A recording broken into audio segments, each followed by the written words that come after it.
At my childhood friend's wedding, just as the bride and groom were about to exchange rings, the bride suddenly snatched the microphone and turned to look directly at me. A bright spotlight swung from the altar, zeroing in on my seat. Every head in the chapel snapped toward me. Sophia, the bride, walked deliberately down the aisle, eyes rimmed red with tears, until she stood directly in front of me. With a choking sob, she shoved her bouquet into my hands. "Amelia, please, I'm begging you." "Ethan and I are married now," I said, voice steady. "Have some decency. Stop hiding behind the just friends excuse to get so close to my husband, no matter the time or place." A collective gasp rippled through the crowd. Guests unfamiliar with the history glared at me, contempt plain on their faces. Across the room, my mother's expression tightened, her features hardening like carved stone. Ethan's face was even more thunderous than mine. He lunged forward, frowning, trying to seize Sophia's arm. "Sophia, are you out of your mind? This is our wedding. What the hell are you doing?" She jerked free from him, the screech of microphone feedback cutting through the air. Tears streaked her face as she pulled out her phone, flipping it to Ethan's social media profile. His engagement photo glowed on the background, but the newest post was a picture of his forearm, faintly marked with a bite. The caption? "Devastating. Getting married tomorrow, but I can't forget you, or the mark you left on me. Look at this, everyone." Sophia's scream cracked the air. "I've put up with you being close to Amelia all this time, but posting this right before our wedding and making it visible only to her? Ethan, what the hell is this supposed to mean?" Ethan's face paled. Sophia turned to me with a smug, icy grin. "Amelia, since you mean so much to him, and since he's clearly obsessed with you, why don't you two just get together? Why keep that bite mark as some twisted little trophy? Are you both playing me?" The stares of the guests felt like 1,000 pins pressing into my skin. I froze, not in shock, but in sheer disbelief. Me? Need Ethan? When has that ever been true? And that bite mark, it was ridiculous. It had always symbolized our mutual loathing. Ethan's family and mine lived next door. Our mothers were best friends. By all logic, we should have been close. But from the day we could walk, he made it his mission to torment me. Pulling ribbons from my hair, smearing mud on my dresses, that was just the start. The worst was when he threw my kitten into his family pool and blocked me from helping. I panicked, utterly helpless, and bit his arm with everything I had. That was over a decade ago. The scar remained as a reminder of how fiercely I had defended myself. It was also the day I began Muay Thai classes. From then on, our dynamic changed. I was the one pinning him down until he learned to leave me alone. I had hated him my entire life. If it weren't for our family's ties and his mother's kindness, I wouldn't have come to this charade of a wedding. And the post? Good grief. I had no idea. Ethan had always filled my feed with melodramatic, emo nonsense, so irritating that I muted him years ago. I pulled out my phone, opened our chat, and tilted the screen toward Sophia. The words on the screen were clear: mute this person's posts and stories. Even our chat history was silent. I scrolled. Aside from some random links, the most recent message was an invitation to his wedding last week. I hadn't replied. It was meaningless. My mother would have dragged me here if I refused. I drew a steadying breath. "I don't know what kind of misunderstanding is happening between you two, but don't drag me into your mess just to cast me as the villain." I shot Ethan a hard glare. "And for the record, that bite mark? It happened because he pushed me too far, and I snapped. I wasn't even in elementary school. I have no idea why he'd post something so twisted." Ethan froze mid-step, his face a mixture of shock and disbelief as he stared at me. Sophia's hand froze mid-air, still clutching the phone. A flicker of surprise crossed her features, but she quickly masked it, pressing her lips together.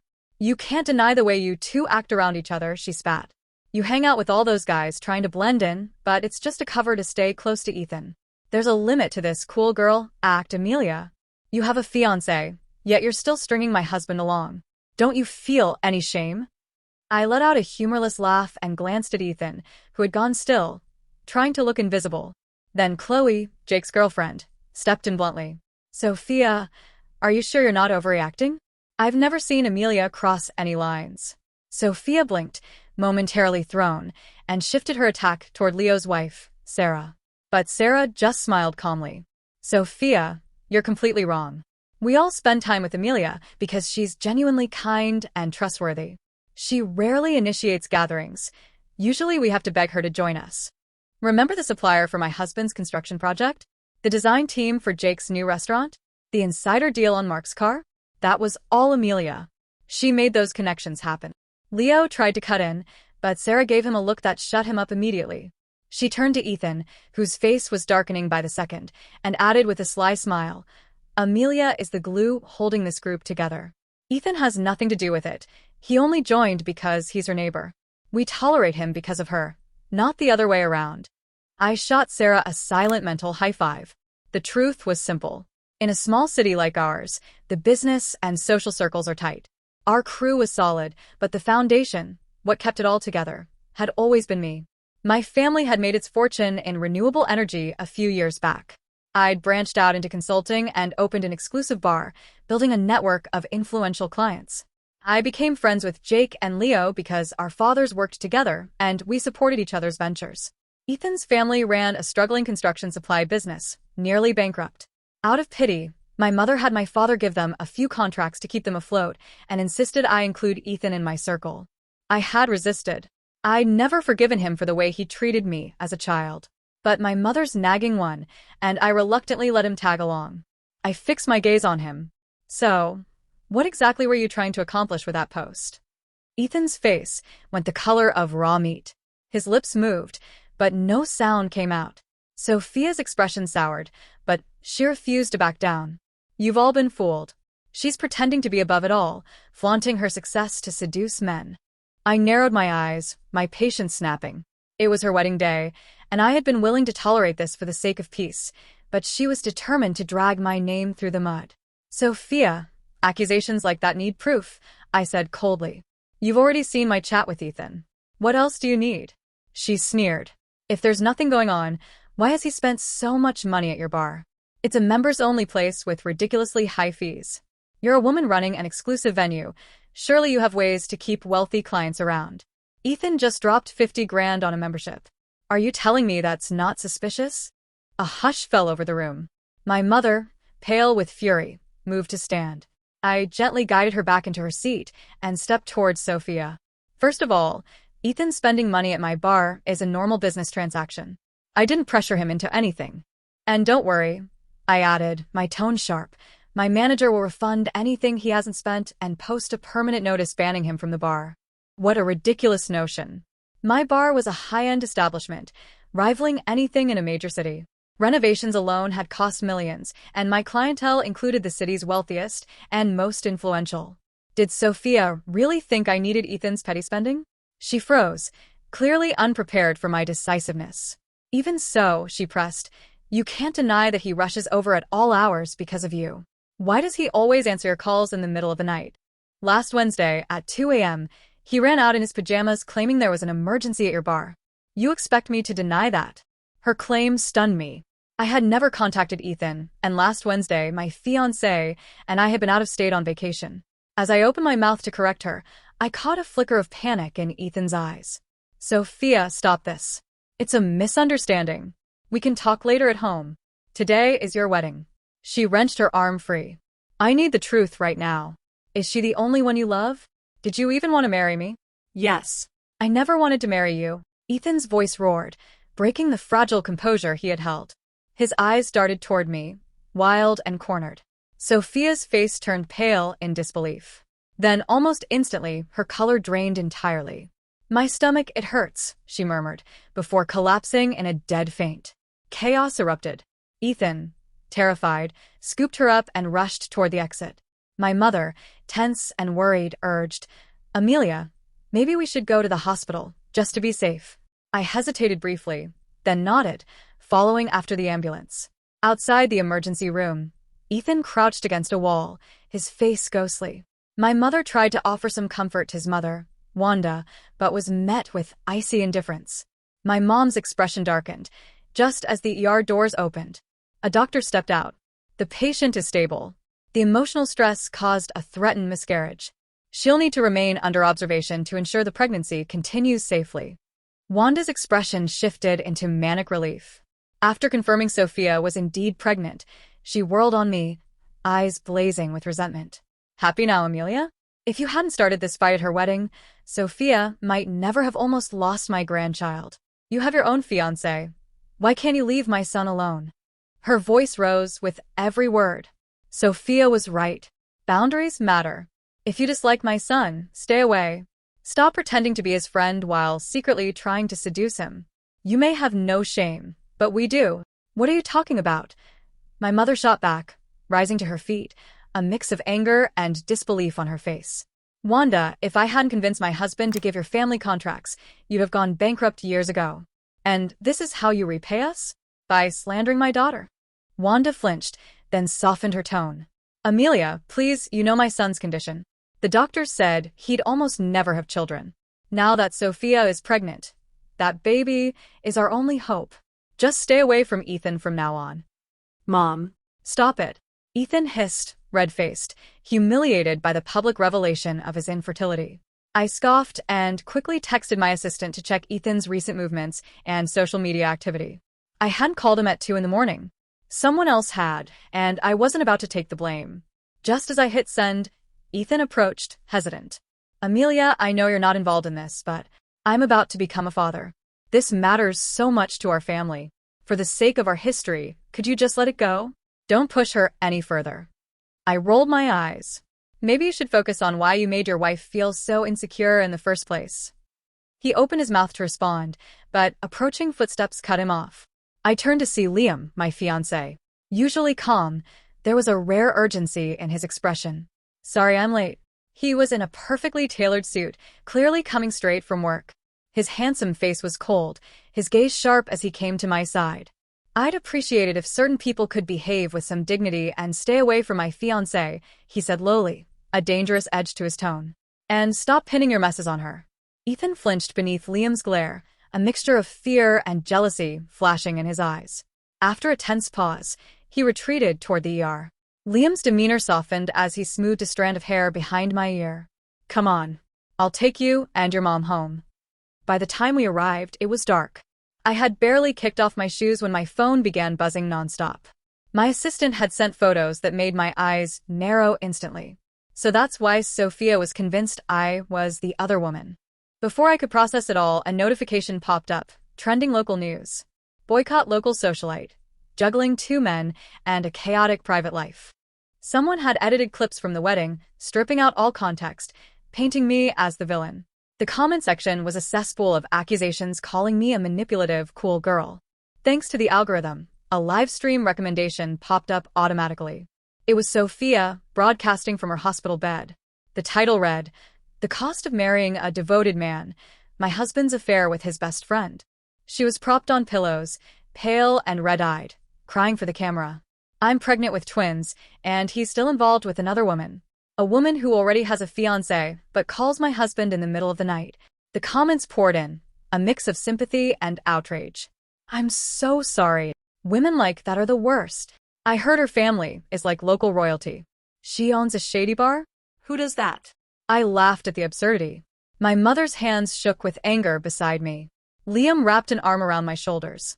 Don't let them get to you. I smirked. Oh, I'm not mad. Honestly, I should be thanking them for all this free publicity. My company was about to launch a new product line. Free coverage was valuable. Half an hour later, I went live from my own account. Viewers flooded in. Half to curse me, half to watch the drama unfold. I sat calmly in front of the camera, smiling slightly.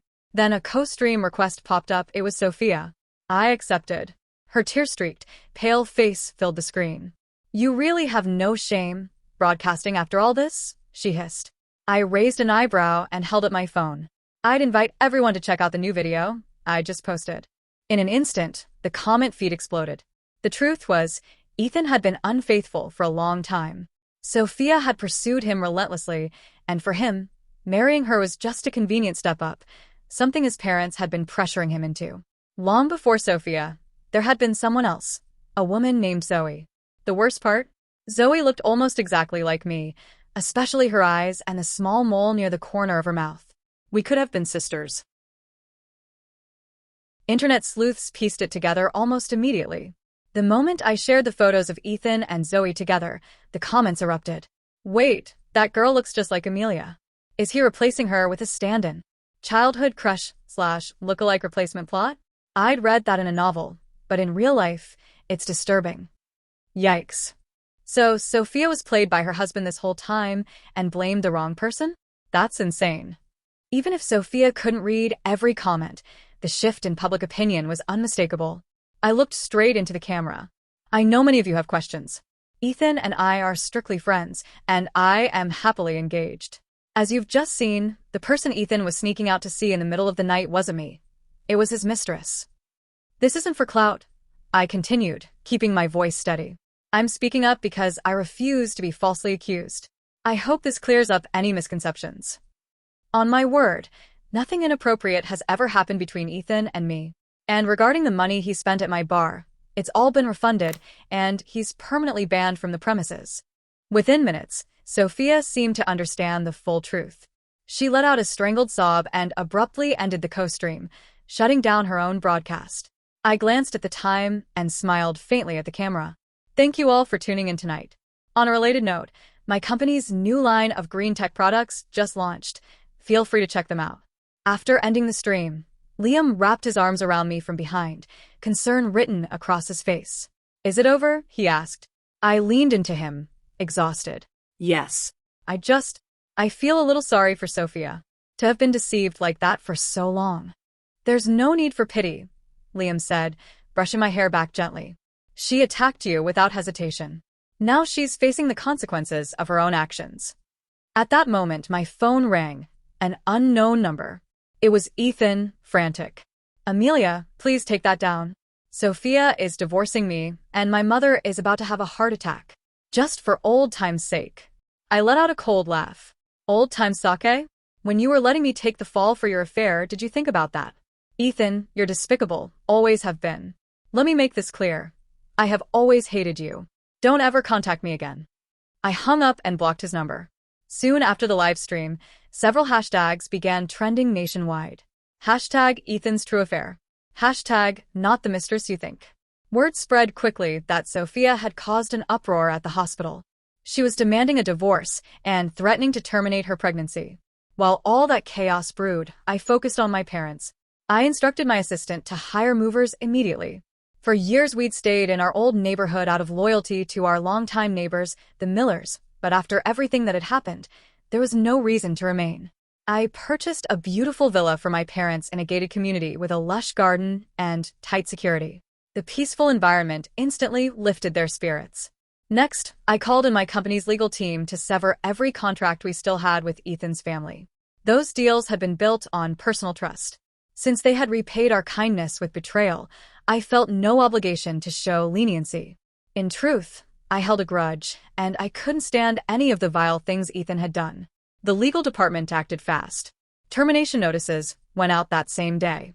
Not long after, I heard the Miller household had descended into chaos. Their business was crumbling, and at the same time, Sophia was at the hospital threatening to abort the pregnancy. I was a fool to ever marry you, she screamed at Ethan when he arrived, her whole body trembling with fury. What did you take me for? And what about these children? This marriage is over, and I'm not keeping them. Wanda, Ethan's mother, rushed in and dropped to her knees at Sophia's feet, clutching her pants. Sophia, dear, I'm begging you. Please don't do this. You know Ethan has fertility issues. These babies are our family's only hope. Hate me, hate Ethan, but don't punish the children, she wailed, slapping her thighs dramatically. Outside the hospital room, a crowd gathered to watch the spectacle unfold. Ethan just stood there, pale and silent. Things only got worse for them from there. Without our contracts, their business nosedived. The cheating scandal scared off the few clients they had left. Sophia pressed forward with the divorce, and Wanda cried every day. Ethan ran around like a headless chicken, begging anyone for help. All I could think was, good. He brought this on himself. No one forced him to cheat. But what I didn't expect was for him to show up at my bar. He looked wrecked, hair messy, eyes bloodshot, desperation radiating from him. He grabbed my wrist, his voice cracked and wild. Amelia, I was wrong. I've ended things with Zoe. I'll divorce Sophia. Leave Liam. Be with me. I know I bullied you as a kid, and you hate me for it, but I only did it because I liked you. I've loved you for years, didn't you feel it? I stared at him, thinking he'd finally lost his mind. He kept going. Marrying Sophia was my mother's idea. You were always the one I wanted. Zoe was just a substitute. I saw the mole near her eye, and it reminded me of you when you were little. I was too afraid to confess my feelings, so I found someone who looked like you. A wave of nausea rolled through me. Ethan, are you out of your mind? First of all, I have never liked you, not when we were children and certainly not now. Second, I have a fiancé, and we're getting married soon. Third, you're a cheater who lied to his wife. Do you honestly think I would ever be with someone like you? I paused, my voice dropping to an icy calm. And you dare call that love? Was using me as a shield to hide your affair, your idea of devotion. Ethan, you're delusional. Who do you think you are? Do you really believe you're anywhere near my league? He stammered, his face shifting from pale to red to a mottled purple. Finally, tears welled in Ethan's eyes. Amelia, I know I've made countless mistakes, but I truly love you. I scoffed and pointed toward the exit. Ethan, you need professional help. Don't ever show your face here again, or I'll have security escort you out. Without another glance, I walked away. I assumed that would be the end of it, but his obsessive focus quickly shifted to Sophia. I didn't want to hear about him, yet he had become the laughingstock of our social circle, and my friends kept me updated. Ethan began camping outside Sophia's apartment, pleading for her to take him back. After the abortion, Sophia had no interest in reconciliation. At first, she ignored him, but when he persisted, she borrowed a tactic from my playbook. She moved. Still, Ethan seemed determined to live out the role of the remorseful, lovesick hero from a romance novel. He appeared outside her new office, flooded social media with embarrassing apologies and proclamations of love. To an outsider, he might have looked like a tragic romantic figure. Sophia's resolve softened, and she tentatively agreed to pause the divorce proceedings. Then Zoe reappeared. She was pregnant, and she wasn't subtle about demanding Ethan take responsibility. When Wanda heard the news, her despair over Sophia's abortion vanished instantly. Pregnant? Truly? That's wonderful. The Miller family will have an heir. Meeting Zoe, Wanda beamed, fawning over her, completely abandoning any loyalty to Sophia. Zoe, dear, don't worry, we'll take care of you. We'll arrange the wedding immediately. Ethan will handle everything. Just tell us what you need. Zoe wasn't shy about making her demands. Fine. First, a penthouse downtown in my name only. 20,000 cash and a retirement home for my parents. Also, since I can't work while pregnant, Ethan must pay me $2,000 a month until the baby is born. Ethan's face darkened. Sophia, aware of his mother's plans, had hired a lawyer and was aggressively pushing forward with the divorce and asset division. Their finances were already in crisis, most assets mortgaged to keep the business afloat. There was no money for Zoe's extravagant demands. He tried to negotiate, but Wanda gave him a deathly glare. Negotiate what? Zoe carries our family's legacy. We'll meet every demand, even if we must sell everything we own. True to her word, Wanda began borrowing from anyone she could and even sold their last property, an old family house, to fund the penthouse down payment. She spent her days preparing nutritious soups for Zoe, terrified of displeasing her. But Zoe, now wielding the ultimate leverage, was no longer a submissive mistress. She complained about Wanda's cooking, derided the maternity clothes Ethan had bought for not being designer, and even found his mere presence irritating. She treated them both with open disdain. Wanda, though clearly miserable, would glance at Zoe's growing belly and swallow her pride. Pregnant women are like this, she'd mutter to Ethan. Just be patient. Ethan, staring at the wreckage of his life, was consumed by regret. If he hadn't cheated, if he hadn't sought a substitute for the girl who despised him, he and Sophia might still be leading quiet, happy lives. But there was no turning back. I overheard all this while Liam and I were selecting engagement rings. After my friend finished recounting the drama, I couldn't help but laugh. Liam squeezed my hand gently. Forget them. Let's focus on picking a ring you truly love. He pointed to a sparkling diamond in the display case, and the warmth in his eyes made me feel an indescribable comfort. Later, I heard Ethan and Zoe's wedding had been a pitiful affair, with only a handful of relatives showing up. On the big day, Zoe threw a fit because Wanda hadn't bought her a designer handbag. Soon after, Zoe moved back in with her parents, claiming she needed full care during her pregnancy. Ethan was left to shoulder the mortgage and all her expenses alone. With his failing business, he had to take a second job, working himself to exhaustion for a woman who didn't even acknowledge his efforts. Some men really thrive on misery. When Sophia loved him, he cheated. When she left him, he begged her to return. He still hadn't fully let her go. Once, he was caught staring at an old photo of her, which Zoe discovered, prompting a massive scene. Wanda had to rush in late at night to calm the chaos, and the argument lasted for hours. After that, Zoe grew even more insufferable. She began harassing Sophia directly, and eventually Sophia had enough. She relocated to a new city to escape the ongoing drama, finally gaining some peace. Over time, Sophia began to heal. She still felt remorse for falsely accusing me. Knowing my family's connections in the renewable energy sector and having a relative involved in government green energy projects, she reached out through my assistant.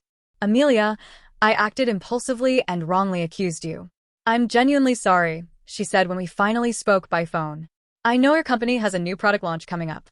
My family can help. Please let me contribute as a way to make amends."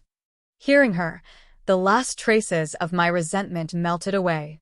She had been caught in this mess too, and her willingness to apologize and assist spoke volumes about her character. Besides, who could turn down such an opportunity? "Let's leave the past behind," I replied, smiling. "I appreciate your help. If you're free, we should grab dinner sometime." After we hung up, I remembered a file my assistant had sent.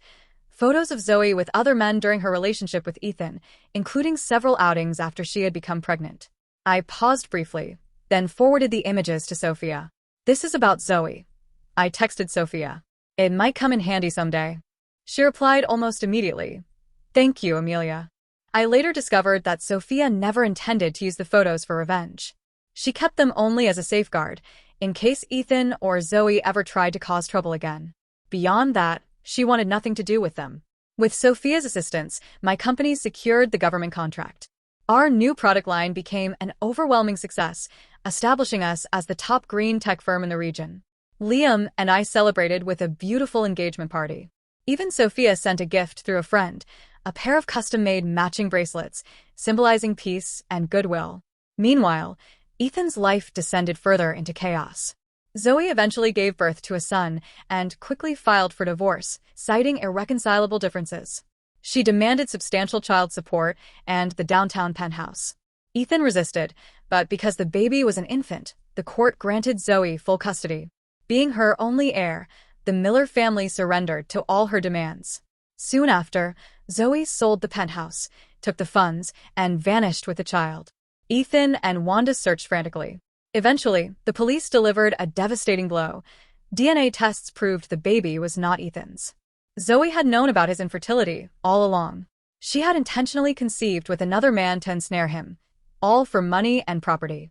The news obliterated whatever remained of their family. Wanda suffered a massive stroke and was hospitalized. Ethan's company, with its credit line severed and reputation destroyed, ultimately declared bankruptcy. Zoe was eventually located by authorities. Some of the stolen funds were recovered, and she was sentenced to 3 years in prison for fraud. The child was placed in an orphanage. Ethan disappeared from the city. Some whispered he had moved to do manual labor. Others said he was hiding from creditors. I never heard from him again, and I never wanted to. Eventually, it was my turn to walk down the aisle. My wedding was simple, held in the garden of my parents' new villa, attended only by our closest friends and family. Liam, dashing in a crisp white suit, took my hand, his gaze filled with deep, unwavering love. As everyone watched, he slid the ring onto my finger, his voice soft yet resolute. "Amelia, for the rest of our lives, I promise I will never let you endure injustice again. I will dedicate myself to making you as happy as you are today." I looked into the starlight reflected in his eyes and smiled through my tears. Life is a long journey, filled with wrong turns and the wrong people. But if you stay true to yourself and refuse to let chaos pull you off course, you eventually find your way to the right path and to your own happiness.